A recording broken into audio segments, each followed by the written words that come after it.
I think generally innovation is held back by your legacy systems. And I think sometimes if your legacy system is so old that you want to throw it in the dump, then you don't have to worry so much about what you've got. You just say, I'm going to dump this and I'm going to go to the new shiny thing. Where a lot of the Europeans and the Americans, I think, are still loving and tending to their legacy systems, so they don't want to let go. Whereas I think in the Middle East, there is this aspiration to say, we need to do much, much better. So I think people who are aspirational then say, we'll leapfrog. And I think that's the opportunity that we are seeing certainly in the take-up of our technology. And how hopeful are you that these could be the institutions here in this region that are playing that leapfrog and actually leading 5 years from now? Just referring back to the question, I also add something. In US, still, people use those like coupons. Now we talk about the digital coupons, digital applications, the shopping companions. So the region here and the mobile adaptation ratio compared to the other part of the world, it's very important. So that means that the expectation of the customers is very high from the institutions. So it's really crucial to achieving this digitization. Again, it's a very clear die or fly sort of stage for all the players. So that's why you should, just through the motivation coming from the customers, based on customer experience, you have to digitize your processes. Otherwise, we'll talk about the different market conditions. Okay, Anthony? So I think what's different and unique here is that a lot of this is driven by the public sector. So there's a top-down drive to adopt these new technologies as the basis of a countrywide transformation.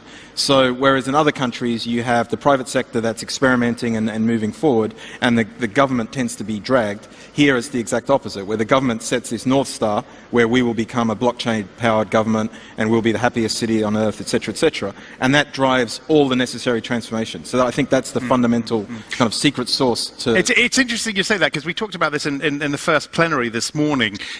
Government getting involved, but then maybe having to step back and letting the private sector move on its own, right? As you were. I mean, is there a case for that? Yeah. So a perfect example of that is the blockchain story in Dubai. So this story began 2 years ago, where the government sort of convened what they called the Global Blockchain Council, and they brought together public sector, private sector. They got everyone in the room, vendors, entities that in some cases were even competing with one another, and they started to run experiments to see, could blockchain be something that could deliver value for the entire nation.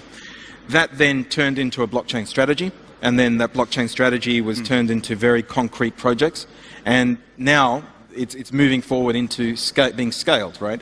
But that's a very good example of that. But it started with the government. All right. Look, we've got a few questions coming in. I want to get to a few of these. We've got 5 minutes. To Dilip, this question comes from the audience.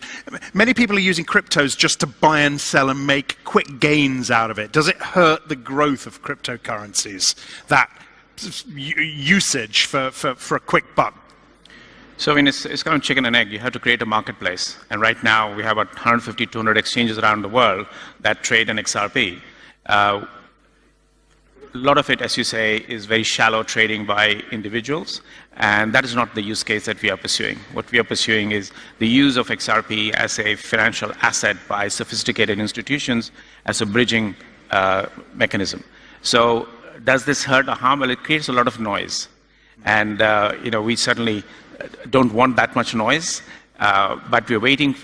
And for example, this last quarter, the bulk of XRP sales were to institutional investors. And as this transitions away from retail to institutions who will start to use it for wholesale financial usage, that's when the turning point will come. Got it.